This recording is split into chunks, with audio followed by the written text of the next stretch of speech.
आहे अमेरिकेमध्ये कोरोनाचा वेगानं फैलाव होतोय। अमेरिकेमध्ये कोरोनामुळे दर आठवड्याला 350 जणांचा मृत्यू होतोय।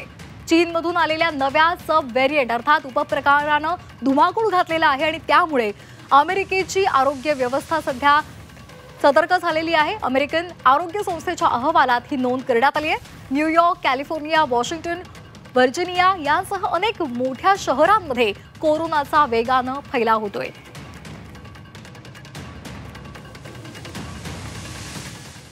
आणि या संदर्भात अधिक माहिती देत आहेत आमचे प्रतिनिधी ओम देशमुख। ओम, सध्या आपण पाहतो अमेरिकेमध्ये मोठ्या प्रमाणावर कोरोनाची रुग्णसंख्या वाढलेली आहे, तर दुसरीकडे आपल्या देशामध्ये सुद्धा कोरोनाचे रुग्ण नव्यानं सापडत आहेत। राज्यामध्ये कोरोनाचे नवे रुग्ण 86 सापडलेले आहेत। काय अधिकची माहिती आहे?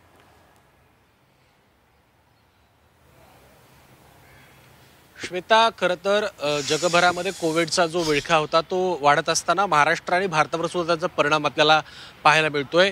महाराष्ट्रामध्ये 383 रुग्ण आतापर्यंत सापडले, त्यातले 36 रुग्ण हे मुंबईमध्ये सापडलेत। त्यापैकी 4 मृत्यू झाला। एकूण रुग्णसंख्येतले 4 रुग्ण हे दगावलेले आहेत।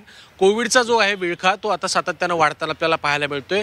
दुसऱ्या बाजूला राज्य सरकारकडनं शासकीय पातळीवरती सगळ्या पद्धतीने या सगळ्या संदर्भात कामाला सुरुवात झालेली आहे।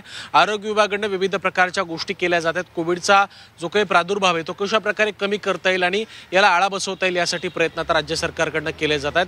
आरोग्य विभागाकडून सुद्धा या सगळ्या संदर्भामध्ये काही नॉर्म्स आहेत, काही कंडिशन्स आहेत त्या लावायला सुरुवात झालेली आहे। चाचण्या असतील किंवा इतर गोष्टी असतील त्याची संख्या सुद्धा आता वाढवण्यात येते। आरोग्य विभागाकडनं सातत्याने या सगळ्या संदर्भात अपडेट समोर येत आहेत।